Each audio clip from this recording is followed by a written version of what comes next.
주님의 일이 이루어지고 또 하나님께서 성도들의 기도에 응답을 하시는 데는 하나님이 일정 정도의 시간을 갖기를 원하십니다.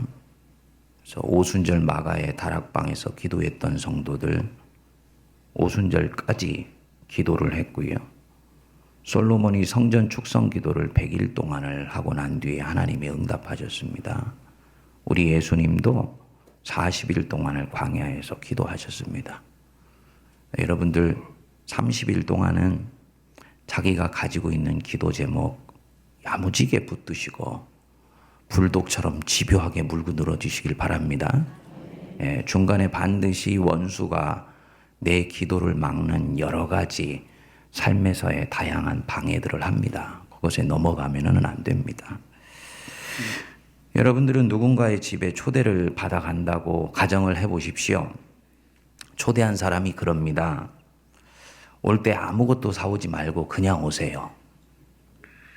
하도 신신당부하면서 얘기를 하니까 이 사람이 아무 선물도 갖고 가지 않았습니다. 그런데 집에 가보니 엄청난 잔치상을 본인을 위해서 준비해 놓은 것을 보게 됩니다. 여러분 마음 안에 무슨 생각이 들까요? 혹시 내가 뭐라도 사올 걸, 빈손으로 오는 게 아니었는데 이런 생각이 들지 않을까요? 오늘 우리에게 주신 본문 말씀 여러분 6절을 한번 보시면 우리 같이 한번 읽어보겠습니다. 시작. 그리스도의 은혜로 너희를 부르신 이를 이같이 속히 떠나 다른 복음을 따르는 것을 내가 이상히 여기노노라. 그리스도의 은혜로 너희를 부르신 이를 속히 떠나 다른 복음 따르는 것을 내가 이상하게 여긴다. 사도 바울이 갈라디아 교인들을 보고 대단히 놀랬다. 너희를 부르신 이 어디로 불렀습니까? 하나님의 가족으로. 하나님의 가족으로 부르신 이를 너희가 속히 떠난다. 하나님 안에는 예수님을 이 땅에 보내실 때 계획이 있으셨습니다.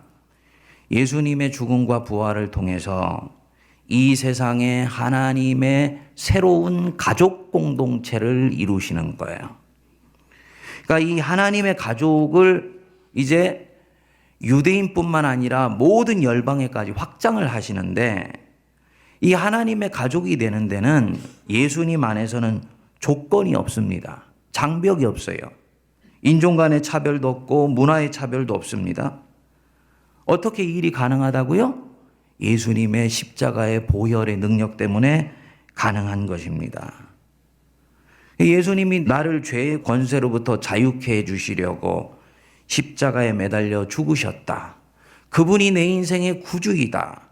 이것만 믿고 받아들이면 하나님의 자녀가 되고 하나님의 가족이 되는 데는 다른 어떤 조건도 없습니다.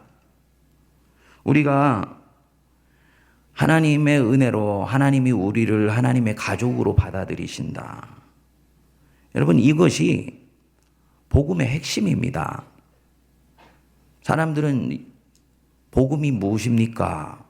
그러면 내가 예수님의 핏공로로 구속고 죄사함 받아서 죽어서 천국 가는 것 혹은 구원 얻는 것 이것을 우리가 복음이라고 얘기를 하는데요.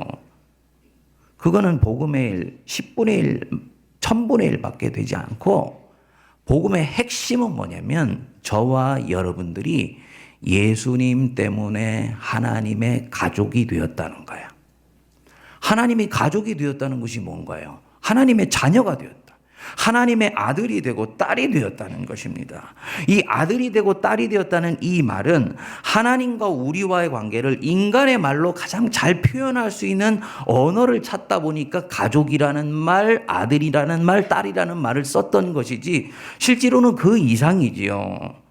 뭘 얘기를 하느냐면 내가 하나님의 자녀가 되면 하나님은 내 아버지가 되시기 때문에 아버지가 자녀를 살피시고 돌보시고 생의 위협으로부터 안전하게 지켜주시고 그 자녀의 인생이 소성되어서 꽃이 피도록 이끌어주시고 살펴주실 것이라는 것은 불을 보듯 자명한 것 아닙니까?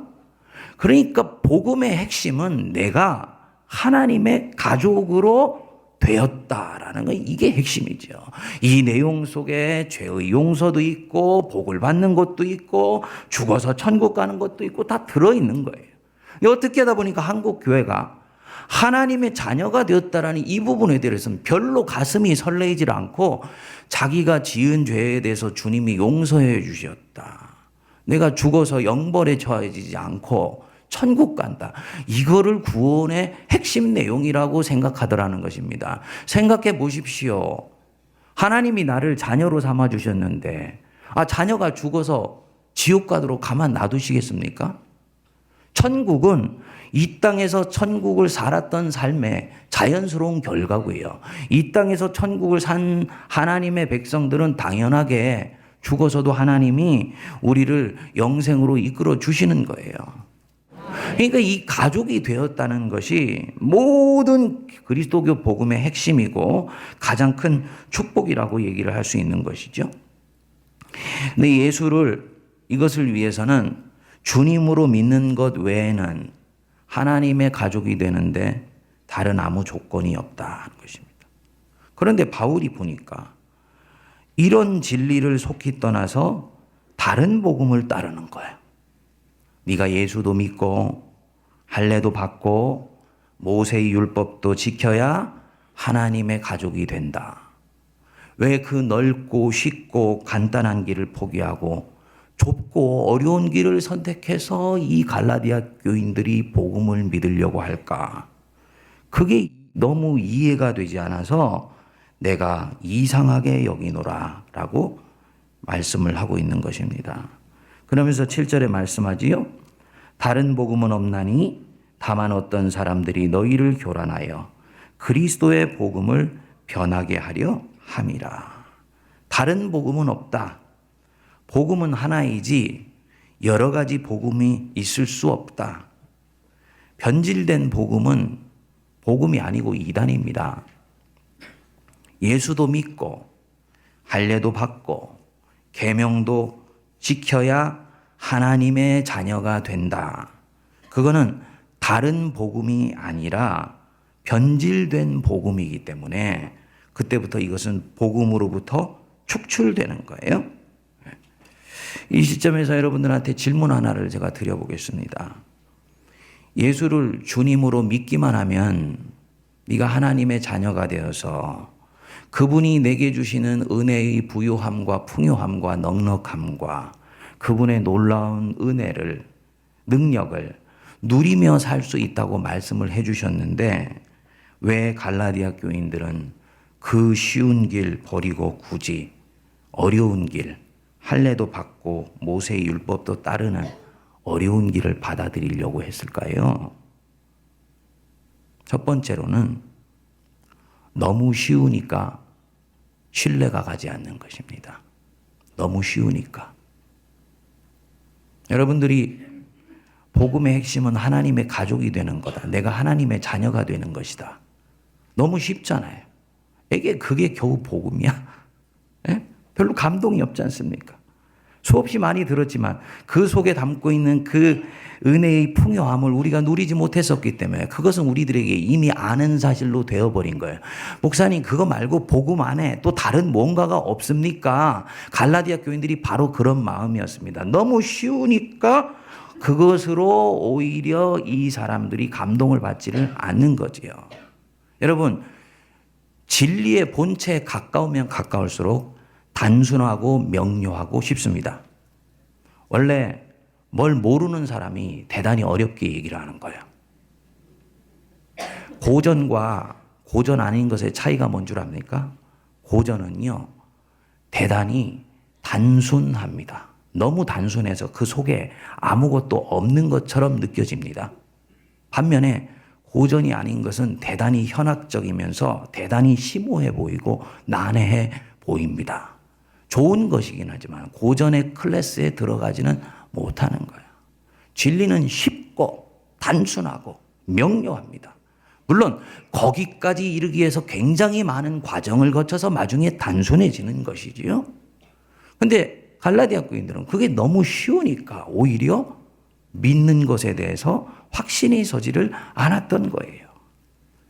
기독교를 믿는 사람들은 성경 한 권밖에 없습니다. 불교를 믿는 사람은 8만 대장경을 가지고 있어요. 동양의 소위 신비 종교에 현악되어 있는 사람들은 진리라는 건 그 정도의 분량을 가져야지 진리라고 생각하는 경향이 있더라는 거지요. 그렇지 않아요. 하나님은 성경 한 권을 통해서 넉넉하게 자기를 다 드러내실 수가 있습니다. 예. 그러니까 이 사람들은 믿지를 않는 거지요. 둘째로는 내가 뭔가를 해야 하나님이 나를 받아주실 수 있는 것 같으니까. 아까 그 다른 사람의 집에 초대받아서 간 사람, 자기 위해서 한 상을 떡 벌어지게 차려놓은 것을 보고 얼마나 후회했을까요? 아이고, 내가 이럴 줄 알았으면 뭐라도 좀 사올 걸. 왜 그렇게 생각했을까요? 그래야 자기가 이 상에 앉을 자격이 있다고 생각하는 것입니다.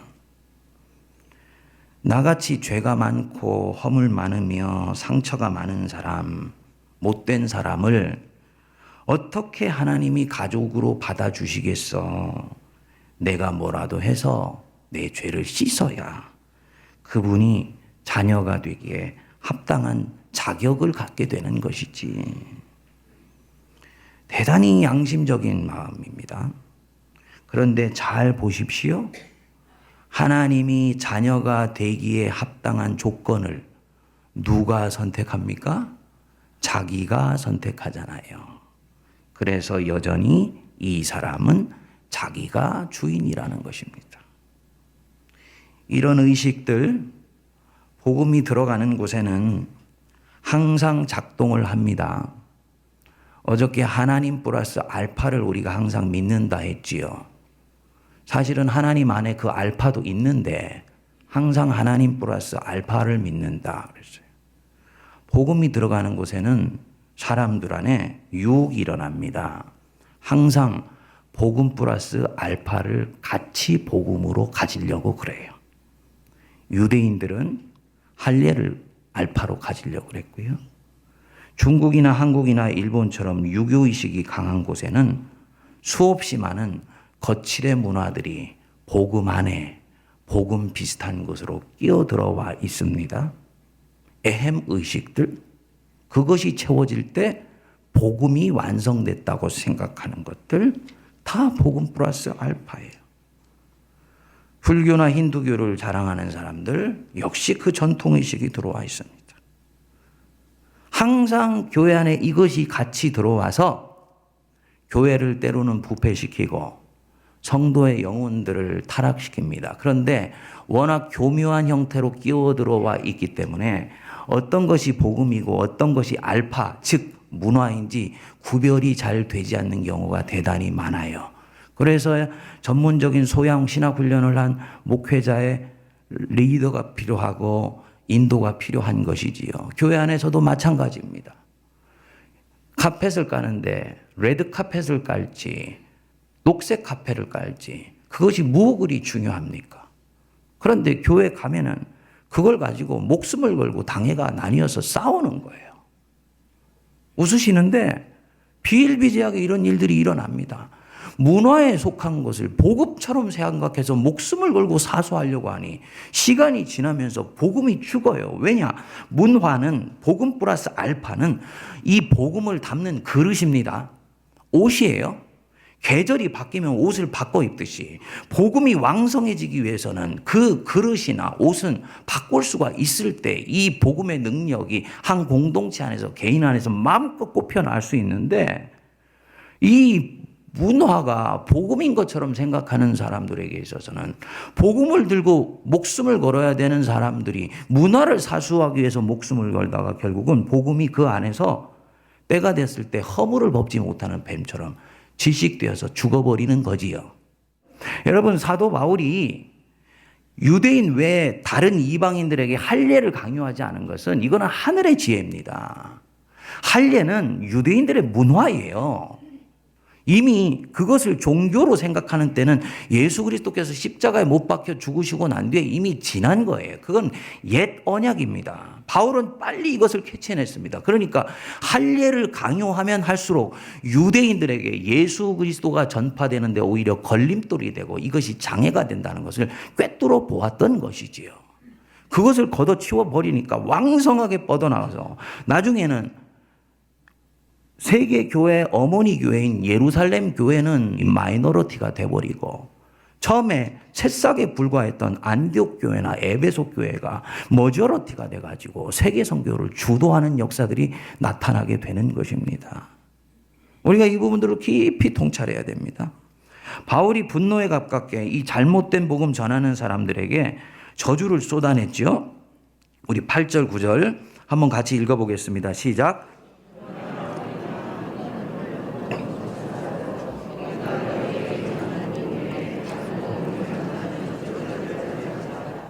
우리가 전에 말하였거니와 내가 지금 다시 말하노니 만일 누구든지 너희가 받은 것 외에 다른 복음을 전하면 저주를 받을지어다. 세상의 사도가 다른 복음 전하는 사람들에게 저주를 퍼붓습니다. 왜 한 영혼을 위해서 자기의 생명까지도 아깝게 여기지 않았던 사도가 다른 사람에게 저주를 퍼붓냐? 바울이 볼 때는 이 문제는 한 영혼의 생사가 걸린 문제요. 교회가 살고 죽는 문제가 바로 여기에 걸려 있다고 보았던 것이지요. 여러분, 예수를 믿을 때 내가 뭔가 선한 일을 해야지 하나님의 가족이 되고 하나님이 나를 받아주실 것이다 라고 생각하면 그 사람은 예수님이 하신 그 일로는 충분하지 못하다고 생각하는 사람입니다. 다시 말씀드려서 예수님의 오심과 죽으심과 부활하심 속에 있는 구원의 능력으로는 나를 구원하기에 충분하지 못하다고 생각하는 거예요. 바로 이것은 하나님을 거짓말하는 자로 만드는 것이다 라고 사도 바울은 본 거죠. 즉 하나님을 망령되게 일컫는 것입니다. 두 번째로 내 행위가 추가되어야 하나님이 나를 받으신다 라고 생각하게 되면 시간이 지나면서 자기 인생에 대한 은혜의식은 없어지고요. 공로의식만 점점 커지게 됩니다. 잔치집에 주인이 가져오지 말라고 했는데 그날 잔치가 자기를 위해 베풀어진다는 것을 빨리 미리 캐치를 해서 선물을 사갔어요. 그리고 잔치집에 딱 가서 상을 받았는데 마음이 편안한 거예요. 그렇지, 내가 사오길 잘했지, 빈손으로 왔으면 어떨 뻔했어 라고 생각할 때 이 사람 무슨 생각을 하겠습니까? 나는 이 상을 받기에 합당한 무언가를 했다고 생각하게 되는 거죠. 빈손으로 왔다면 오히려 주인이 벌어주는 그 상에 대해서 황송하고 만극하고 감사한 마음으로 받을 것인데 그 알량한 선물 보따리 하나 사온 것 때문에 주인이 자기에게 따뜻하게 베풀어 주는 것에 대한 마음을 헤아리는 것은 없어지고 자기가 이 상을 받기 위해서 무엇인가를 했다는 생각만 자기 속에서 압도되게 되는 것입니다. 은혜의식은 없어져 버리고 공로의식이 자기 안에서 싹트기 시작해서 이것이 5, 6월의 잡초처럼 무성하게 자라가게 되는 것입니다. 시간이 지나면서 삶에 대한 감사도 없어지고요. 자라면 자랄수록 더욱더 교만으로 가득 차게 됩니다. 여러분, 내 생이 진정으로 자유하게 하나님을 사랑하면서 살기 위해서는 저와 여러분들 안에 나에게 주님은 이 생을 선물로 주셨다는 은혜의식이 내 안에 가장 먼저 자리를 잡아야 됩니다. 주님은 나를 하나님의 자녀로 삼아주셔서 나는 공로 없고 자격 없고 그 하나님의 자녀가 될 수 있는 그런 놀라운 특권을 누릴 수가 없지만 우리 예수님이 십자가의 보혈의 피로 나를 용서해 주셔서 이 놀라운 은혜의 삶이 가능해졌다. 이 고백이 내 안에서 항상 흘러넘치게 될 때 이 사람은 자기 삶을 감사하고 그리고 무엇에든지 매이지 않으면서 자유한 가운데 인생을 살 수 있어요. 공로의식이 내 안에 싹트기 시작하는 순간부터 나는 또다시 죄의 권세에 묶이게 됩니다. 내가 이 공로 있는데 다른 사람들이 나를 어떻게 대접해 주나 보게 되고요. 그래서 그것에 미치지 못하는 것 같으면 섭섭함이 찾아오고, 내가 열심히 했는데 목사님이 알아주지 않으면 어떻게 하나 섭섭한 마음이 찾아오고요. 온갖 종류의 그릇된 마음들이 계속 찾아와서 저와 여러분들을 또다시 그릇된 것에 묶이게 만드는 것입니다. 그래서 정말 성도가 가장 성도답게 살려고 하면 할수록 그 사람은 살면 살수록 은혜밖에 없다는 이 의식이 뚜렷해지게 돼요. 나 같은 죄인 살리신 주 은혜 고마워. 그렇죠?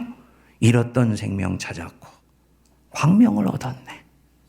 저는 예수님을 믿고 나서 하나님 앞에서 은혜로 구원받았어요. 그리고 제가 미국 가서 유학을 하는 중에 목사로서 넘어졌다가 다시 일어났습니다. 나중에 얘기를 들어보니까 그렇게 넘어졌다 일어나는 사람은 100명 중에 1명이래요. 강대상에 서서 설교를 할 수 있다는 것은 그것은 대단히 드문 일이라고 얘기를 하더라고요. 며칠 전에 우리 교회에 와서 기도를 하는데 그 생각이 탁 스쳐 지나가면서 목사로서 주님을 섬기고 말씀을 전할 수 있다는 거, 이거 내가 지금 덤으로 살아가는 인생이네. 그 생각이 되니까 얼마나 감사함이 밀려오든지요. 은혜의식이 회복된 것이지요. 여러분들 안에 은혜의식이 차고 넘치실 수 있게 되기를 바랍니다.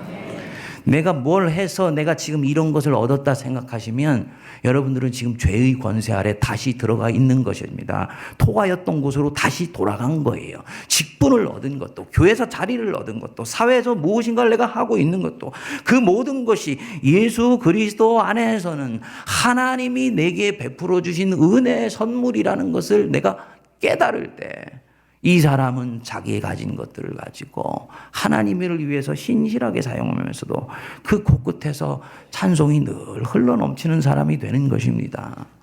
목회를 해보면은 저는 그런 생각을 합니다. 하면 할수록 이 목회는 하나님이 나를 버리시기로 결정하시면 나는 그 순간부터 한 방으로 끝난다. 성도들에게 제가 목양을 하는데 주님이 제 생각의 한 톱 하나만 살짝 바꾸셔도요, 그릇된 판단과 결정을 하게 되고, 그릇된 판단과 결정은 그대로 공동체에 영향을 미치게 되어서 이때까지 목회했던 모든 것들이 한순간에 날아가 버려서 뿌리를 흔들어 버릴 수가 있는 것입니다. 주님이 붙드셔야 가능한 것이 목회예요. 뒤집어서 얘기하면 내가 잘해서 되는 건 하나도 없어요. 여러분들이 제가 12월 첫째 주에 와가지고 설교를 시작한 것에 대해서 목사님 너무너무 잘하셨습니다. 어떤 분은 농담 삼아서 목사님 신의 한 수였습니다. 네? 12월 말에 온다 그랬다가 12월 초에 오니까 신의 한 수라는 거예요. 그거 다 계획하고 했던 것이겠습니까? 몸이 너무 힘들어서 12월 말까지는 최소한 쉬어야 되겠다고 생각을 했는데 쉬다 보니까 그래도 크리스마스 성타는 교인들하고 보내는 게 맞는 것 같아. 세문안교회 제가 얼굴도 모르지만 그 교인들이 무슨 죄를 지어가지고 담임 목사님 분명히 9월 달부터 왔는데 12월 달까지 우리가 고아처럼 이렇게 있어야 되는가, 이런 마음을 가졌을 거 아니에요. 근데 주님이 저한테 그런 긍휼한 마음을 주시더라고요. 그리고 왔는데 제가 잘 왔다 하는 생각이 들어요. 여러분들은 어떻게 생각하는지 모르겠습니다만, 근데 드는 마음이 주님이 그 마음을 주셨으니까 그게 가능한 것이지요. 그래서 이게 은혜라는 거예요. 네. 이 교회는 내 교회다. 이거는 애초부터 주님이 보실 때는 망령된 생각이에요. 그 M교회가 놓지 못하는 이유가 뭡니까? 이 교회는 내 교회라는 생각이에요. 내가 세웠기 때문에 무너지면 안 된다는 마음이 있기 때문 아닙니까? 근데 우리가 자유함 가운데 하나님을 신뢰하면 잘못 쌓은 것이 있으면 무너져야지. 무너져야 하나님이 새 것을 쌓으시는 것이지, 이 마음을 갖는 게 성령의 마음이고 예수 그리스도의 마음인데, 내가 쌓아놓은 것이기 때문에 무너지면 안 된다고 생각하는 자체가 잘못된 주인의식, 잘못된 공로의식을 가지고 예수를 믿고 있는 반증이 되는 것이죠. 여러분, 그 교회 얘기뿐만 아니라 저와 여러분들의 얘기인 줄 저는 믿습니다. 내 교회, 이 교회, 내 교회. 이 내 교회가 아니에요. 예수님 교회예요. 예수님 교회. 하나님 교회예요. 내가 5대 6대째 이 교회를 섬겼다 할지라도 그럼에도 불구하고 이 교회는 하나님의 교회고 예수님의 교회예요. 주님이 나의 조상으로부터 오는 이 자손의 대를 끊기지 않게 하시고 한 교회를 섬길 수 있게 해주신 이 자체가 그저 감사한 것이지, 나는 여기서 자랑하거나 뽀대거나 할 일이 하나도 없어요. 여러분, 은혜의식으로 올 한 해 시작하실 수 있게 되기를 바랍니다. 그리스도의 은혜로 너희를 부르시네. 그를 너가 속히 떠나는 것을 나는 이해를 못하겠다. 그래서 사도 바울이 갈라디아서 뒤에 가면 얘기하죠. 어찌하여 은혜로 시작하였다가 율법으로 망하려고 하느냐. 사랑하는 여러분, 우리 주님 붙들고 주님의 은혜 보좌 안으로 들어가서 이때까지 나도 모르게 내 안에 쌓여 있었던 공로, 내 마음의 찌꺼기, 나도 모르게 내가 했다는 의식들 다 십자가 밑에 내려놓고, 주님, 생각해보니 주님이 한 것이었는데 내가 했다고 착각했던 건 용서해 주십시오. 그것이 오히려 나를 묻고 나를 부자유하게 만들고 나로 하여금 주님을 맑고 투명하게 보지 못하는 교만한 마음을 싹트게 했었습니다. 내 영혼을 소생시켜 주십시오. 기도하며 이 한 해 시작할 수 있게 되기를 바랍니다.